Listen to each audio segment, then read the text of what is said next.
Paano sa inyo pag nag-grade ng makina? Anong makina po ba papatrade niyo? Halimbawa ito. Pag sa amin po, tindahan kami, medyo mababa nakuha namin ito. At least palitan ng bago-bago. Saka yun, papatrade namin kung Ayaw na ng mga customer ng mga ganyan. Gasos, no? Yung mga DC1, DCP 101. Wala na kasing halos na bumibili ng ganyan makina.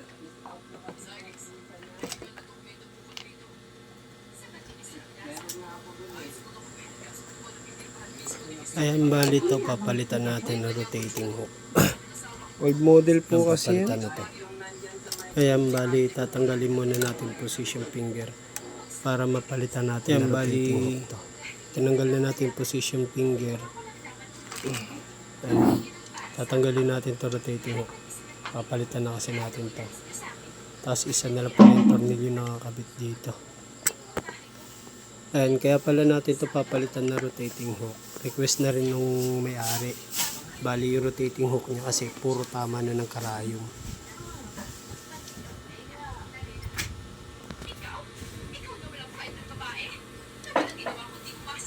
Isa na lang pala tornilyo na ito.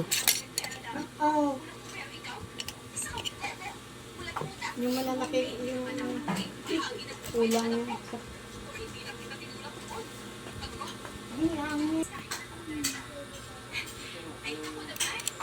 Ba, mahirap tanggalin ah. Isa na lang yung tornilyo, hirap patanggalin ito.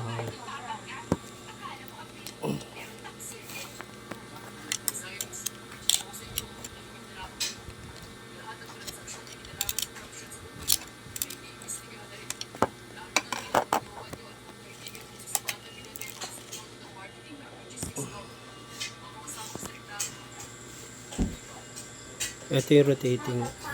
Ito pala yung tama sa gilid. Kaya request na nila papalitan. Pero pwede naman itong hasain. Pero request nila palitan. Palitan na natin. Pero kung wala kayong pamalit, pwede natin lihain yan. Kinisin lang natin. Talim na pala ito. Kasi dyan yung tumama sa karayom. Dyan tumatama. Tsaka kalog na rin.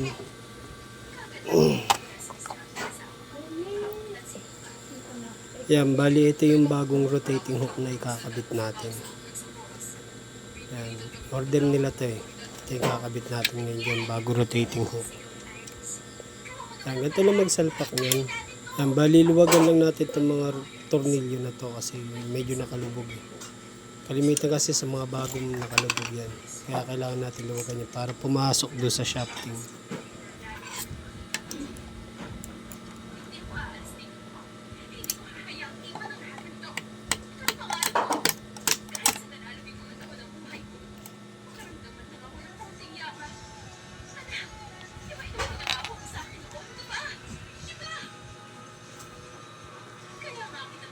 Itong position finger niya.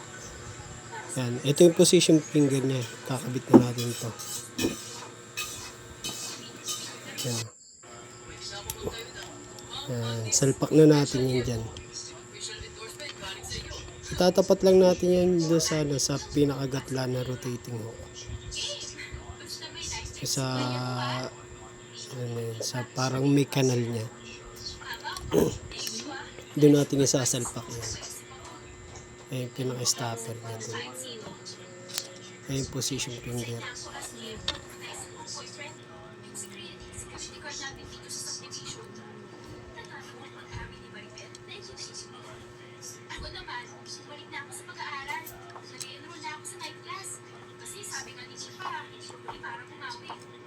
Pinawala ako makit ng future. Ayan, bali salpak na natin yung position finger. Ayan, bali na ikabit na natin yung position finger. Alaala ko yung model mong bra. Pag magkakabit kayo nito yung position finger, i-check nyo rin yung sa butas na rotating hook.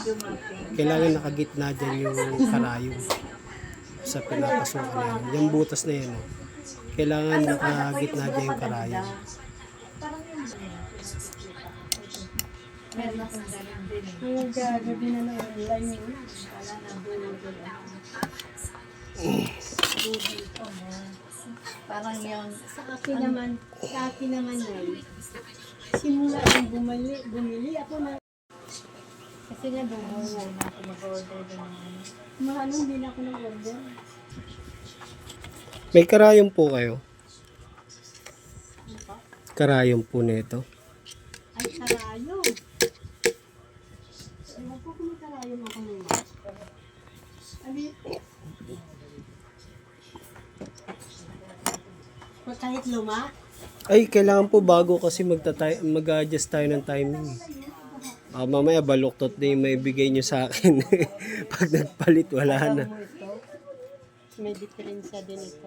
Sige po. Namamatay. Kaya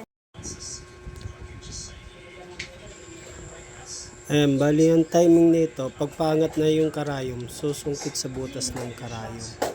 Kaso hindi ata ganong kita. Tanggalin natin tong ngipin para mas makita nyo. Ayan, tanggalin natin tong ngipin na to para mas makita natin yung timing. Ayan. Hindi kami nagano ng mga sukat-sukat na ito yung tansyahan lang kami pag kami nagtatanong dito. Basta importante lang naman sa ibabaw ng butas ng karayom yan. Pagpaahon na, yung pakyat na yung karayom. Tsaka kailangan yan, nakadikit siya sa karayom, yung wala siyang movement. So, pag dumaan yung dulo ng rotating hook, pag pakyat na yung karayom, dadaan yung dulo ng rotating hook sa ibabaw ng butas ng karayom. Wala siyang movement, naka-steady pa rin yung karayom mo, hindi siya gumagalaw. Kasi pag gumagalaw ang karayom mo, ibig sabihin masyadong dikit yung dulo na rotating hook mo. Magpuputol ng karayom yan. Kaya kailangan pag mag-timing ka niyan, smooth lang. Nakadikit siya pero walang movement yung karayom mo. Hindi siya gumagalaw.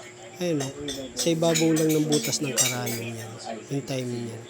Standard timing yan, lalo na sa mga spandex. Yan, yung magagandang timing.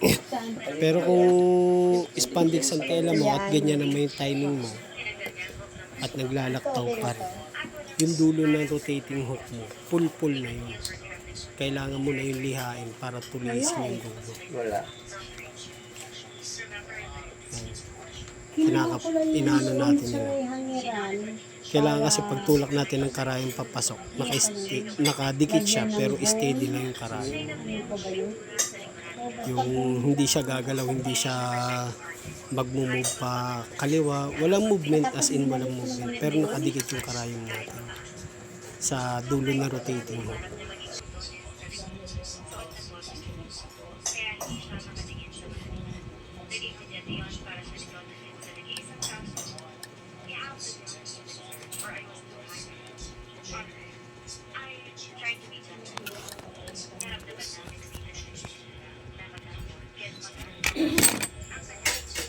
Tsaka pansinin nyo tong position finger.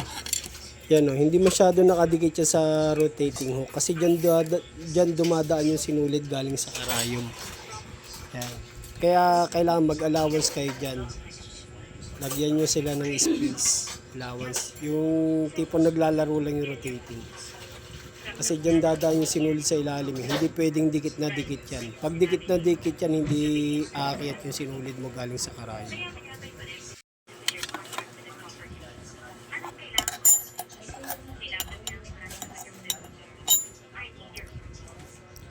Wala kayong bagong needle plate?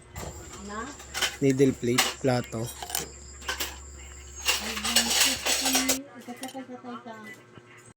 Medyo okay pa to kumpara dyan sa plato na yan. ito blade to. Asa yung tornilyo nito sa plato? Ate, sabi ko Isa lang ito yung, ang ano.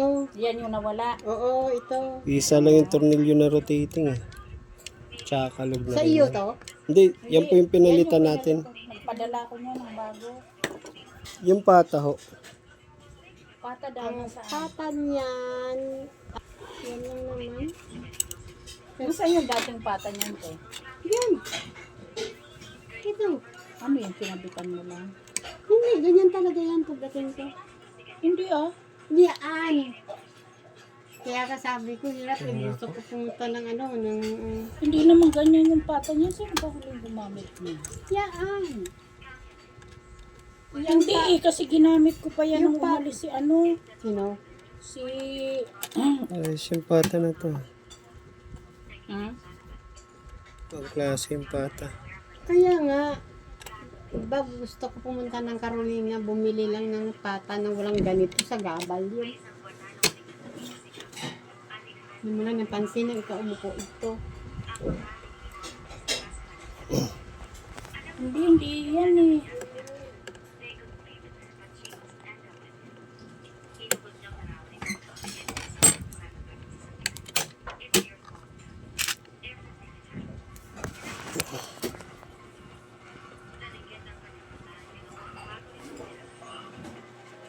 Hangga.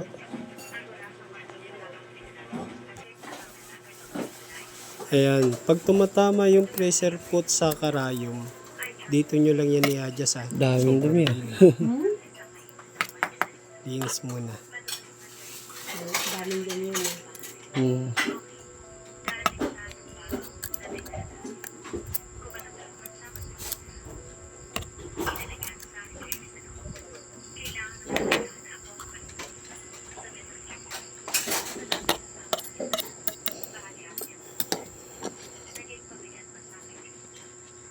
Ayan, bali ito lang yung luluwagan nyo dyan. Sa mga gantong model na 555, yan lang yung luluwagan mo. Ayan na. Tapos baba mo ng konti yung... Tsaka importante itulak mo pababa yan. Huwag mong gagalawin yung pangangat para hindi umangat yung bumaba yung angat ng pressure pot mo. Ayan, ilayin na natin. Igitna lang natin yung karayom dyan sa pressure pot. Ayan o. Yan nakagitna na. Pag mag-a-adjust ka nyan, dito ka lang mag-adjust sa tornilyo na yung niluwagan ko. Ayan. Yan. Tsaka itutulak mo lang yan palagi pababa. Huwag ka mag-aangat ng nilifter para hindi bumaba yung angat ng pata mo. Tulak mo lang palagi pababa yun.